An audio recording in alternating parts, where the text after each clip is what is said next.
ओम शांति। आज की मुरली का सार।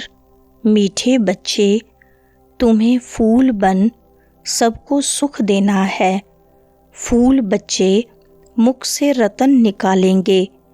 प्रश्न है, फूल बनने वाले बच्चों प्रति भगवान की कौन सी ऐसी शिक्षा है जिससे वह सदा खुशबूदार बना रहे? उत्तर है, हे मेरे फूल बच्चे, तुम अपने अंदर देखो कि मेरे अंदर कोई आसुरी अवगुण रूपी कांटा तो नहीं है। अगर अंदर कोई कांटा हो तो जैसे दूसरे के अवगुण से नफरत आती है, वैसे अपने आसुरी अवगुण से नफरत करो तो कांटा निकल जाएगा। अपने को देखते रहो। मनसा वाचा कर्मणा ऐसा कोई विकर्म तो नहीं होता है जिसका दंड भोगना पड़े। सुनते हैं मुख्य पॉइंट्स। पहली पॉइंट, भारत स्वर्ग था, उसमें फूल ही फूल थे। बाप ही फूलों का बगीचा बनाते हैं। फूल बनते बनते फिर संग दोष में आकर खराब हो जाते हैं। बस बाबा, हम तो शादी करते हैं, माया का भभका देखते हैं ना। यहाँ तो है बिल्कुल शांति। यह दुनिया सारी है जंगल। जंगल को जरूर आग लगेगी तो जंगल में रहने वाले भी खत्म होंगे ना। वही आग लगनी है जो 5000 वर्ष पहले लगी थी, जिसका नाम महाभारत लड़ाई रखा है। शास्त्रों में तो बहुत कहानियाँ हैं। दूसरी पॉइंट, शिव बाबा समझाते हैं, बाप तो फिर भी रहमदिल है। बाप को तो सबका कल्याण करना है, फिर भी जाएंगे कहाँ? देखेंगे बरोबर आग लगती है तो फिर बाप की शरण लेंगे। बाप है सर्व का सद्गति दाता, पुनर्जन्म रहित। उनको फिर सर्वव्यापी कह देते हैं। अभी तुम हो संगम योगी, तुम्हारी बुद्धि में सारा ज्ञान है। मित्र संबंधियों आदि के साथ भी तोड़ निभाना है। उनमें है आसुरी गुण, तुम्हारे में है दैवी गुण। तुम्हारा काम है औरों को भी यही सिखलाना। मंत्र देते रहो। प्रदर्शनी द्वारा तुम कितना समझाते हो। तीसरी पॉइंट, अभी अपने को आसुरी गुणों से नफरत आती है। अपने को देखा जाता है हम दैवी गुणों वाले बने हैं, हमारे में कोई अवगुण तो नहीं है। मनसा वाचा कर्मणा, हमने कोई ऐसा कर्म तो नहीं किया जो आसुरी काम हो। हम कांटों को फूल बनाने का धंधा करते हैं व नहीं। बाबा है बागवान और तुम ब्रह्मा कुमार कुमारियाँ हो माली। किस्म किस्म के माली भी होते हैं। कोई तो अनाड़ी हैं जो किसको आप समान नहीं बना सकते। प्रदर्शनी में बागवान तो नहीं जाएंगे, माली जाएंगे। यह माली भी शिव बाबा के साथ है, इसलिए यह भी नहीं जा सकता। चौथी पॉइंट, बागवान प्यार उनको करेंगे जो अच्छे अच्छे फूल बनाकर दिखाएंगे। उस पर बागवान खुश भी होगा। मुख से सदैव रतन ही निकालते रहते हैं। कोई रतन के बदले पत्थर निकालेंगे तो बाबा क्या कहेंगे? शिव पर अक के फूल भी चढ़ाते हैं ना, तो कोई ऐसे भी चढ़ते हैं ना। चलन तो देखो कैसी है। कांटे भी चढ़ते हैं, चढ़कर फिर जंगल में चले जाते हैं। सतो प्रधान बनने बदले और ही तमो प्रधान बनते जाते हैं। उनकी फिर क्या गति होगी? पांचवी पॉइंट, बाप कहते हैं, मैं एक तो निष्कामी हूँ और दूसरा पर उपकारी हूँ। पर उपकार करता हूँ भारतवासियों पर जो हमारी गलानी करते हैं। बाप कहते हैं, मैं इस समय ही आकर स्वर्ग की स्थापना करता हूँ।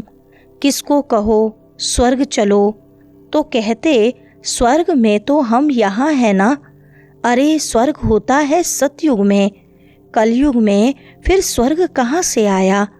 मनुष्यों को पता ही नहीं है कि स्वर्ग कहाँ होता है। स्वर्ग आसमान में समझते हैं। दिलवाड़ा मंदिर में भी स्वर्ग ऊपर में दिखाया है, नीचे तपस्या कर रहे हैं, तो मनुष्य भी इसलिए कह देते फलाना स्वर्ग पधारा। छठी पॉइंट, अभी तुम बच्चे स्वर्ग में जाने की तैयारी कर रहे हो, जहाँ दूध की नदियाँ होंगी। अभी तुम बच्चे फूल बनते जाओ। ऐसी कोई चलन कभी नहीं चलनी है जो कोई कहे यह तो कांटा है।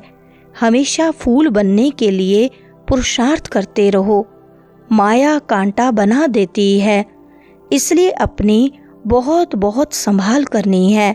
देखना है हम फूल बने हैं। फूलों को ही सर्विस के लिए जहाँ तहाँ बुलाते हैं। बाबा गुलाब का फूल भेजो, दिखाई तो पड़ता है ना कौन कौन सा फूल है। 7वें पॉइंट, अभी तुम समझते हो राजा रानी तथा प्रजा कैसे नंबरवार बनती है। गरीब जिसके पास 2-5 रुपया भी नहीं बचता है, वह क्या देंगे? उनको भी उतना मिलता है जितना 1000 देने वाले को मिलता है। सबसे ज़्यादा भारत गरीब है। किसको भी याद नहीं है कि हम भारतवासी स्वर्गवासी थे। देवताओं की महिमा भी गाते हैं, परंतु समझ नहीं सकते। जैसे मेंढक ट्रां ट्रां करते हैं, अर्थ कुछ नहीं। थोड़ी रिद्धि सिद्धि कोई ने दिखाई तो बस समझेंगे यह भगवान है।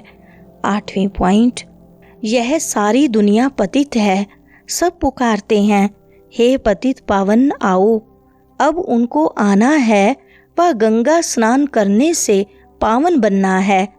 बाप को मनुष्य से देवता बनाने के लिए कितनी मेहनत करनी पड़ती है। बाप कहते हैं मुझे याद करो तो तुम कांटे से फूल बन जाएंगे। मुख से कभी पत्थर नहीं निकालो, फूल बनो। यह भी पढ़ाई है ना। चलते चलते ग्रहचारी बैठ जाती है तो फेल हो जाते हैं। होपफुल से होपलेस हो जाते हैं। आगे चल तुम देखेंगे साधु संत आदि सब क्यू में खड़े हो जाएंगे। भीष्म पितामह आदि का नाम तो है ना। 9वीं पॉइंट, बाप आकर कांटों को फूल बनाते हैं। ख्याल करना चाहिए, अभी हम गुलाब के फूल नहीं बने तो जन्म जन्मांतर अक के फूल ही बनेंगे। हर एक को अपना कल्याण करना है। शिव बाबा पर थोड़ी मेहरबानी करते हैं, मेहरबानी तो अपने पर करनी है। अब श्रीमत पर चलना है। बगीचे में कोई जाएंगे तो खुशबूदार फूलों को ही देखेंगे, अक को थोड़ी देखेंगे। फ्लावर शो होता है ना, यह भी फ्लावर शो है। बड़ा भारी इनाम मिलता है। बहुत फर्स्ट क्लास फूल बनना है। बड़ी मीठी चलन चाहिए। वरदान है शक्तियों को करामात के बजाय कर्तव्य समझकर प्रयोग करने वाले पूजन व गायन योग्य भव।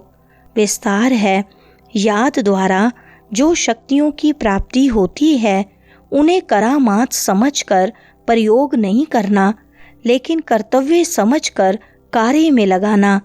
उन मनुष्यों के पास रिद्धि सिद्धि की करामात होती है, लेकिन आपके पास है श्रीमत। श्रीमत से शक्तियाँ जरूर आती हैं, इसलिए संकल्प से कर्तव्य सिद्ध होते हैं।